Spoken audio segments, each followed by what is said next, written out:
Hola, soy Pablo Cabral, soy abogado, especialista en Derecho Administrativo y magíster en Derechos Humanos por la Universidad Nacional de La Plata, donde, bueno,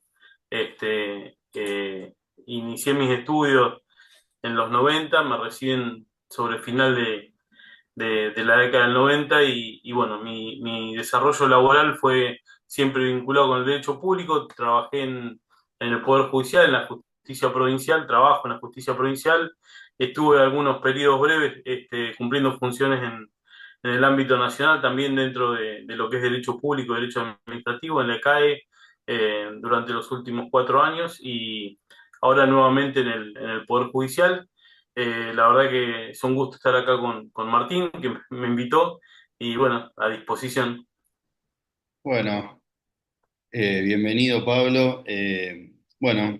Finalmente, después de estar buscándole fecha, hemos encontrado en este principio del 2025 la oportunidad de arrancar con estas conversaciones y con vos, dado tu conocimiento en el tema, queríamos hablar de tutela efectiva. ¿Qué es la tutela efectiva en nuestro derecho? Así que bueno, bienvenido nuevamente, muchas gracias y te escuchamos. Bien, Martín. Bueno, no, la idea de tutela judicial efectiva es, bueno, una garantía que está en cabeza del Poder Judicial y tiene como objetivo garantizar la efectividad de los derechos que reconoce el ordenamiento jurídico. Es una construcción, es una herramienta, una construcción teórica que después se vuelca a la práctica cotidiana, que hace a las garantías de los derechos de los ciudadanos y que varía de acuerdo al ordenamiento jurídico y al sistema institucional y constitucional que haya en un determinado país en un determinado momento y que refleja una idea política o una filosofía jurídica respecto de cuáles son los derechos del ciudadano y cuál es el rol de la administración pública y también del Poder Judicial. Las garantías judiciales nacen con la idea del Estado de Derecho en Francia, en Estados Unidos, y ese modelo digamos, la idea de dividir el poder que estaba concentrado en la cabeza del monarca, en esos regímenes absolutistas, que bueno, había un rey que concentraba toda la autoridad, pasa a ser distribuido en tres poderes que se controlan entre sí. Ese es el modelo institucional que proviene de esa Revolución Francesa y también de la independencia norteamericana, en la Constitución norteamericana, que nosotros tuvimos como modelo cuando instalamos en 1853-60 la actual Constitución, modificada en el 94 y con otras modificaciones entre medio, pero bueno, nuestro ordenamiento constitucional parte de esa idea de dividir el poder para que no esté concentrado, y ahí surge el rol del Poder Judicial. ¿Cuál es el rol del Poder Judicial? Bueno, garantizar los derechos a partir de esa revisión de la actividad administrativa y solución de conflictos entre particulares. Ahora, el rol de los jueces también ha cambiado. Los modelos que tuvimos como fuentes, tanto el del derecho francés como el derecho norteamericano, son distintos, tienen algunas características del origen en que nacieron, y bueno, nosotros tenemos esa circunstancia de tener dos modelos que en sí no tienen la misma idea de cuál es el rol que le compete al Poder Judicial. Igual nuestra constitución es clara. Yo creo que ha habido desde 1853 hasta acá, eh, podemos decir, dos modelos en pugna respecto de cuáles son los derechos de los ciudadanos y cuál es el rol del Estado. Un modelo más liberal clásico de la Constitución de Alberti, 1853, pero a nivel regional y mundial, a mediados del siglo pasado, después de la Segunda Guerra Mundial, surge otro modelo de Estado que tiene que ver con un contexto histórico, que es la idea del Estado benefactor, Estado social de derecho, que viene a superar los problemas que generaba el propio sistema capitalista, con bueno, problemas sociales, que era mucha gente excluida por el sistema, la crisis del 30, la crisis económica del 30, bueno, la violación de los derechos en la Segunda Guerra Mundial, primera y segunda, y el nacimiento de un modelo también capitalista, pero con un rol del Estado distinto y con el nacimiento de nuevos derechos de estos grupos de personas que estaban siendo excluidas por el modelo capitalista. En Europa se traslada a América. Nosotros tenemos el modelo de la Constitución del 49, el peronismo implanta esta idea de un Estado social de derecho, de la administración interviniendo y el nacimiento de nuevos derechos. Esto cambia el panorama a la hora de pensar cuál es la tutela judicial, digamos, que, Claro, bueno, o sea, la tutela judicial es el rol de los jueces protegiendo los derechos que el mismo ordenamiento jurídico reconoce. Si se cambia el modo en que funciona el ordenamiento y se agregan nuevos derechos, ese rol del Poder Judicial es distinto, debería ser distinto. claro. Bueno, el bombardeo de la Plaza de Mayo, el golpe del 55, vuelta atrás con la Constitución, 1853 con el recuerdo de los derechos de los trabajadores en el 14 bis, nunca efectivizado realmente, hasta que llegamos al 94, y en el 94 sí, no porque se modifique eh, los derechos reconocidos en la primera parte de la Constitución, sino por el 75-22 y algunas otras cuestiones que son centrales, como el 75-23, igualdad estructural y otras normas de similar contenido que hay en el texto constitucional, pasamos a tener realmente un Estado social de derecho constitucional con nuevos derechos y ahí se tiene que repensar la función del Poder Judicial, preguntándonos por qué tan efectivos son esos derechos que están en los pactos, por ejemplo, de los derechos sociales. El derecho a la vivienda, que ya estaba en el 14 bis, pero que hoy lo tenemos muy reconocido en distintos pactos, el derecho de las personas que integran grupos vulnerables, digo, niños, niñas y adolescentes, migrantes, personas con discapacidad, eh, las mujeres que son una mayoría, pero que tienen dentro de una sociedad machista una situación de discriminación sistémica, histórica. Entonces, todo este esquema nuevo de reconocimiento de derechos que antes no estaban plasmados en el ordenamiento jurídico, reformulan la idea de protección del Poder Judicial. Claro. Entonces, esa primera idea de tutela judicial efectiva eh, con la reforma del 94 se transforma. Y creo que el derecho en general y el derecho público tiene que tomar cuenta de cuáles son esas transformaciones del ordenamiento jurídico que cambian el modelo de intervención judicial. Claro, en los hechos, y tratando de hacer una especie de resumen y corregime si me equivoco, si no existe tutela judicial efectiva, y ahí viene la importancia de la palabra efectiva en este trío de palabras, esos derechos nominados o esos derechos declarados en la Constitución se vuelven una especie de letra muerta o como mucho aspiracional, porque si no se abre la puerta efectivamente a ejercer estos derechos constitucionales, no existe tal tutela, ¿no? No existe tal garantía, porque yo digo, como vos decías, hay un montón de derechos que no basta hacer una observación muy grande para ver que por lo menos se cumplen parcialmente. Vamos a dejarlo ahí, algunos más y otros inclusive bastante menos. Eh, entonces, ¿qué es lo que tiene que hacer o qué tenemos que pedirle al Poder Judicial para que esta tutela judicial sea efectiva? Es decir, ¿cómo hacemos, o sea, cómo avanzamos en una tutela judicial efectiva?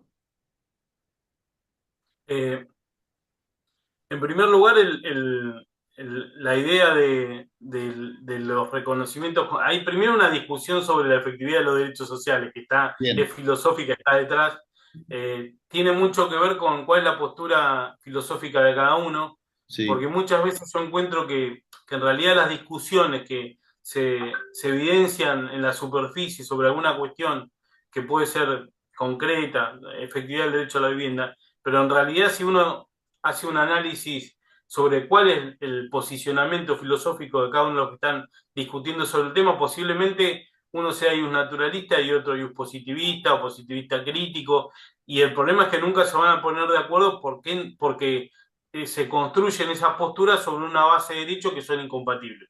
Digo el naturalismo, y hay muchos administrativistas que plantean esto, podemos decir, no sé, Casañe, Barra, el mismo Dromi, tiene una postura que filosóficamente parte de una mirada que no es compatible con un positivismo. Eh, hay Rosenkranz hoy en la Corte tiene una idea sobre qué es la Constitución y cuál es el rol de los derechos constitucionales, los derechos sociales, que es contraria a por ahí la mirada que tiene hegemonía hoy, que es una que incluye esos derechos nuevos incorporados en el 94 como derechos exigibles. Yo recuerdo cuando estaba cursando la especialización, a finales de los 90, que fui al profesor de constitucional y digo, mire, ya estamos en el 94, pero digo, ¿por qué nunca se trató el derecho a la vivienda como un derecho exigible? ¿Qué diferencia hay entre este derecho y el derecho de propiedad? Y la respuesta de un profesor de posgrado en ese momento fue, bueno, son programáticos, es un programa, que es todo el discurso de la no ejecutabilidad o efectividad de estos derechos. El problema que si uno tiene una postura, yo soy y un positivista inclusivo, digo, bueno, los principios son parte del ordenamiento jurídico, más con la incorporación de tratados, y son, siempre que estén, por supuesto, positivizados, esa es la idea de incluirlos siempre que estén positivizados, son parte del ordenamiento jurídico, y si establecemos esas reglas interpretativas, nos ponemos de acuerdo sobre qué es el derecho y entendemos que lo que hay en una norma por más que sea un principio, como la Constitución es parte del derecho, bueno, no podemos decir que eso no es un derecho, sino que es un programa, un proyecto, una promesa política. Y ahí hablemos de qué diferencia hay entre los derechos individuales, patrimoniales, cuya efectividad y ejecutoriedad no se pone en discusión, y estos nuevos derechos. Todo esto sucedió en la doctrina Abramovich, Curtis, muchos autores trabajaron sobre esto, Gargarella, en realidad el argumento es falso, el derecho programático. ¿Por qué? Porque los que sostienen eso piensan la Constitución no como parte del ordenamiento jurídico, sino como un programa político. En España, durante mucho tiempo, la Constitución no era una norma jurídica, o sea, era un programa político. Entonces, claro, y en el derecho administrativo bonaerense, los derechos constitucionales no eran competencia contenciosa administrativa. ¿Por qué? Porque las constituciones eran programas políticos. Es el horizonte de la sociedad hacia el que la política lo llevará cuando pueda. Eh, Pensar que son parte del ordenamiento jurídico, yo sigo mucho a Luigi Ferreiro, el italiano, y habla de todas estas garantías primarias y secundarias, nos pone en un lugar en que no podemos simplemente decir es un programa este derecho a la vivienda, si lo tenemos en la Constitución y lo tenemos reconocido en distintos tratados y en leyes, porque bueno, se nos desarma la lógica y un razonamiento que justifique esa. No hay razonamiento que pueda justificar pensando que es todo parte del ordenamiento jurídico. Claro, Por porque, ejemplo, Rosenkranz, sí, sí, sí, sí. No, dale, dale, seguimos, no, seguimos. un cachito, Rosenkranz dice, claro, todos estos derechos, porque él sostiene que esos derechos no deberían estar en la Constitución, generan la confusión, dicen, porque claro, como lo ponen a la par que el derecho de propiedad, entonces la gente se cree que va a tener derecho a la vivienda, cuando no va a tener derecho a la vivienda en nuestro sistema, y en definitiva termina debilitando el derecho de propiedad. Claro, esa es una postura ideológica, política de él, muy parcial y que va en contra de lo que dice la Constitución. Entonces, bueno, acá hay una tensión entre qué entendemos por derecho, qué es lo que dice el ordenamiento jurídico y cómo lo analizamos, la validez de esa norma. Claro, cuando, Te corté, perdóname. no, no, no, al contrario. El entrevistado sos vos, Pablo. Lo que pasa es que yo nunca sé a veces hasta dónde van a seguir y hasta dónde no, ¿viste? Y pasan estas cosas. Eh, Como vos decís, en la Constitución no hay categorías de derechos, es decir, no hay una, unos derechos, vamos a poner futboleramente titulares y unos derechos suplentes que entran un ratito cuando el partido se está terminando, o entran a veces y a veces no, o entran algunos y algunos no. Pero sin embargo, y esto no solo creo que tenga la visión del doctor Rosenkranz, sino una visión de un montón de operadores del derecho, pareciera que los derechos como el de propiedad o algunos derechos civiles, lo que algunos autores llaman de primera generación o los derechos civiles y políticos, etcétera, no cabe ninguna duda que hay que garantizarlos Porque incluso los que pregonan por derechos sociales, como vos, no es que desconocen los derechos civiles y políticos, no es que es uno o el otro, porque en general los que incorporan con mayor fuerza los derechos sociales no reniegan de la primera parte de derechos, pero como vos bien decís, pareciera que hay una especie de divisor de aguas, una línea entre una cantidad de derechos que unánimemente están garantizados y otra cantidad de derechos que se les ponen rótulos como esto, como que son aspiraciones, programas de gobierno, otros tipos de definiciones que a veces están agarradas de alguna norma de un tratado internacional como estas de la máxima asignación presupuestaria, que tiene, ahí ya entramos en cierta lógica de asignación de recursos. Y entonces, dada esta discusión ideológica con derechos que parecieran unánimemente reconocidos, que no son los que no son los que necesitan la tutela efectiva porque ya están tutelados, ¿cómo hacemos en los hechos para que se mejore la tutela de los derechos sociales? Es decir, los jueces, ¿qué tienen que hacer? En principio, entiendo, admitir más causas, aunque sea llevar a la discusión estos temas. No sé, qué ves vos? ¿Qué fallos te recordás? ¿O qué podemos decir? Como para decir, bueno, fíjate que en estos casos se le pusieron de titulares los derechos que a veces muchos quieren dejar en el banco de suplentes. Sí, es muy claro lo que planteas y te digo mi mirada al respecto. Sí, dale. Eh, la, con relación a la, porque el planteo presupuestario es un planteo que está detrás y que también puede ser respondida esa idea, porque todos los derechos, aún los civiles, políticos, implican un gasto presupuestario, no sé, la seguridad para proteger la propiedad. Por Bueno, la supuesto. policía es uno de los organismos que tiene mucho, lo mismo que las elecciones, uno va a votar y bueno, lleva plata. El tema presupuestario no sería un argumento porque todos los derechos requieren de un presupuesto.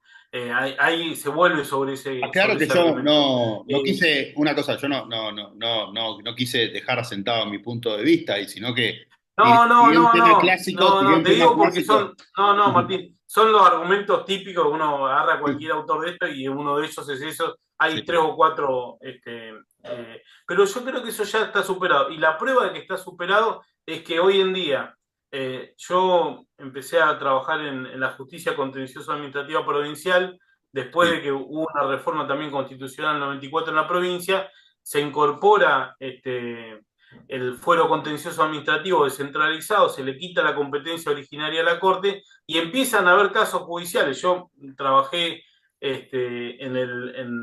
fui letrado de la causa número uno del contencioso uno de La Plata, que era una docente que planteaba una defensa de un derecho laboral, social, la habían echado y bueno, justo era Luis Aria, un juez muy activo, se le reconoció el derecho, pero bueno, yo conozco porque después me incorporé al Poder Judicial en el Fuero Contencioso y fuimos analizando cómo esa nueva justicia, y digo a la par que la justicia contencioso administrativa y tributaria de la capital, que después de la reforma del 96 constitucional en la ciudad, se crea también, al igual que en provincia empezó más tarde, en el año 2003 a funcionar, pero estos jueces empezaron a dictar primero una sentencia de vivienda, un caso especial de un chico enfermo, después otra de alimentación. Hoy uno agarra la jurisprudencia y digo, desde el fuero contencioso administrativo primera instancia hasta llegando a la Corte Suprema, hay protección de derechos sociales a troche y moche, digamos, hay muchísimo. Y eso, digamos, contradice todos estos argumentos de que son normas no judiciables o que establecen un programa, una meta más política.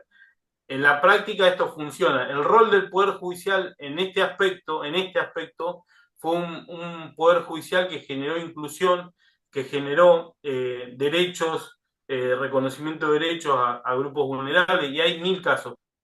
Yo creo que el salto de calidad respecto a la actividad del Poder Judicial está en hacer efectiva la igualdad estructural que está en la Constitución en el 75-23 con las medidas de acción positivas que establece la Constitución, que es un esquema, y ahí hay que leer a Roberto Saba, que lo explica muy bien, la idea de igualdad estructural que viene de Estados Unidos, Owen Fitch y otros teóricos, y todo un desarrollo en ese país de las acciones afirmativas con los cupos para minorías raciales, para la educación, bueno, todo un desarrollo en Estados Unidos, en India, eh, derechos humanos en el Comité de Derechos Humanos el Comité de Derechos de la Mujer también tiene algunas regulaciones sobre estas acciones. Plantean que cuando se trata de la protección de derechos fundamentales de personas que integran algún grupo vulnerable en el contexto histórico-social de ese país, en ese momento, digamos. En el 94 nuestros convencionales dijeron, bueno, las mujeres, los niños, los ancianos, las personas con discapacidad. Son en la Argentina, en el 94, grupos socialmente, estructuralmente, sistémicamente violados en sus derechos. Entonces, bueno, estas personas cuando estén en juego los derechos fundamentales reconocidos en la Constitución y los tratados, se le va a exigir al Estado una política que es unas medidas de acción positiva diferenciada. Esta obligación de tratar en forma diferente a estas personas en cuanto a lo que hace a la protección de sus derechos fundamentales alcanza al Poder Judicial. O sea, los jueces tienen que tener un tratamiento dentro del proceso y aplicar el principio de igualdad procesal o igualdad de armas, readecuarlo a la igualdad estructural del 75-23, creo que sí. Ese es el desafío. Las 100 reglas de Brasilia son un ejemplo de esto. Y en el ámbito nuestro, que es el contencioso, la ley de medidas cautelares, en el artículo 2 inciso 2, creo que por intervención del profesor Patricio San Martino, creo que fue el que trabajó en esta idea, se manifiesta esta medida de acción positiva en el ámbito procesal. O sea, los jueces cuando están frente a una persona que pide una medida cautelar, pero que está queriendo hacer valer un derecho humano fundamental, un derecho ambiental o un derecho alimentario, tiene que tener una modulación de la interpretación del proceso en favor de esta parte del juicio. Claro, Entonces, por ejemplo, puede dictar una cautelar aún declarándose incompetente, el efecto del recurso contra el otorgamiento de la medida va a tener eh, eh, efecto devolutivo, a diferencia del efecto suspensivo en los otros casos. Entonces hay un tratamiento procesal, pero que pone al juez inclinando la balanza cuando se da uno de estos casos, una persona vulnerable que intenta proteger un derecho fundamental ante la justicia, que altera la tradicional, eh, la guía de la igualdad de armas, digamos, claro, que es claro, un reflejo del 16 en el proceso, del 16 igualdad por ante la ley en el proceso. claro, A mí me preocupa todo esto que estamos hablando, hay muchísimo de la Corte, la idea de las medidas de acción positiva en fallos de la Corte en distintos temas ha evolucionado muchísimo. Hay mucho desarrollado por la Corte, pero a mí lo que, así yendo un poco a la coyuntura, me preocupa es que desde el Poder Ejecutivo Nacional hay todo un discurso de desconocer la igualdad estructural del 75-23, reconocer todos los derechos humanos que fueron incorporados en la Constitución, son hoy parte de nuestro texto constitucional, y sostener que la única igualdad que hay, lo dicen expresamente, es la igualdad formal ante la ley del artículo 16. claro. Y hay toda una construcción que se hizo legislativa y normativa, creando sistemas como por ejemplo los cupos para ingreso laboral, los grupos personas trans, LGTB, personas con discapacidad, los cupos femeninos, cupos de mujeres para participación en política que están en la Constitución, que hoy, según los anuncios que hace el titular del Poder Ejecutivo Nacional, serían revisados, bueno, digo yo, en contra del texto constitucional. Y, y cuando el discurso es tan claro, en contra de lo que dice la Constitución, por ejemplo, respecto también de la justicia social, que es otra idea que está en nuestra Carta Magna. Para mí lo que está poniendo en juego es el sistema democrático, esta propuesta. Claro. Eh, No, no, Realmente me preocupa más, no tanto el avance de lo que ha hecho el Poder Judicial en garantizar este tratamiento diferencial que está en la Constitución, sino lo que me preocupa hoy es el avance del Ejecutivo y en general de la política hacia una mirada sobre la Constitución que va en contra de lo que la misma Constitución dice, y esto a todas luces, sin ningún tipo de necesidad de ser un especialista, sino, digamos, leyendo la Constitución y leyendo lo que dicen, digamos, hay un desconocimiento de la Constitución. perfecto. Bueno, de lo que habíamos charlado previamente, la verdad que abordamos todo, pero me olvidé de preguntarte, y te lo pregunto ahora, se incorpora como principio del procedimiento administrativo la tutela administrativa efectiva. Supongo que va en el mismo carril, ¿no? Es decir, de alguna manera va en la idea de que también en el procedimiento administrativo una excesiva igualdad formal, por ejemplo, tratar de la misma manera una empresa con un bufete de abogados que presenta un recurso administrativo porque, no sé, no está conforme con alguna decisión, tratarlo de la misma manera que una persona con alguna vulnerabilidad o alguno de estos grupos que vos destacabas antes, también es un error. Esto, curiosamente, propuesto propuesto en estos últimos meses, ¿no? Es decir, paradójicamente o llegando a la conclusión que vos habías llegado recién. Estamos hablando Sí, de lo mismo, ¿no? Más o menos, o hay alguna particularidad para diferenciar la sí, judicial de la administrativa. no, es lo mismo, es el mismo esquema porque en realidad vos lo que estás trasladando es un principio alternativo de la igualdad. Claro, Digamos, estamos hablando de lo mismo en proceso. Durante el gobierno de Alberto Fernández, el presidente Fernández, hubieron modificaciones durante la pandemia en el procedimiento, identificando a personas que integran grupos altamente vulnerables. Por ejemplo, en ese momento eran personas mayores, porque se había el procedimiento hecho muy virtual por todo claro. esto de la pandemia. Entonces, bueno, había personas que eran Quedaban afuera. vulneradas por esa situación y estaba hasta el nombre de... Claro, estas personas se designan como hipervulnerables y se les da una protección mayor. Es la misma, el mismo razonamiento. La ley, como quedó modificada, que fue realmente un parche lo que le han puesto, han querido actualizar algo, pero sin, digamos, manteniendo la estructura del viejo procedimiento y proceso, porque regula parte del proceso. La verdad que es un texto para mí muy deficiente, digamos, está modificando una ley de los 70 con mínimas pautas, digamos, no hay ninguna adaptación. Donde más se luce la modernidad en esa ley o posmodernidad es en los principios. Ahí se agregaron muchos nuevos que quedan lindos, pero la estructura, y lo dicen Casaña y Perrino, creo que son quienes plantean, dice, bueno, esta idea refleja un modelo de Estado subsidiario, que Claro. bueno, el principio de subsidiariedad, toda una historia sobre eso, pero es el esquema sobre el que se construye el modelo neoliberal de Estado. Entonces, no cambiaron nada en la ley, me parece que fue una pérdida o una oportunidad, igual lo hicieron en un contexto en el que se modificaron muchas leyes, sin un procedimiento realmente democrático de legislación, pero bueno, eso es otro tema. Sí, es el mismo, la misma discusión se da en el ámbito del procedimiento. Perfecto. Bueno, hablemos un segundo de subsidiariedad, ya que lo dejaste, así no nos queda colado. Básicamente sería que solo hay que meterse como Estado cuando no queda otra, para decirlo de una manera casera.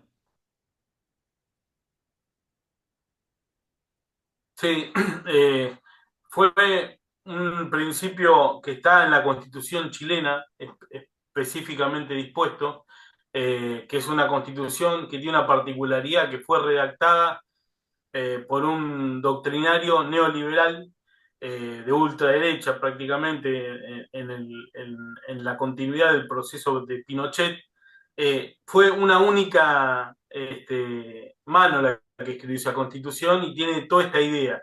Es el único lugar donde está así como lo plantean doctrinarios nuestros, digo, Casani, de vuelta, Dromi, bueno, son muchos, Barra, que plantean esta idea del principio. La construcción, de dónde lo toman, es una encíclica papal del año 33 que decía, tiene otra idea, es muchas veces no hace falta la persona que está en sufrimiento, que necesita cubrir alguna carencia, estar atrás regalándole todo, prestándole la idea de enseñarle, darle una caña y enseñarle a pescar y no resolverle todo.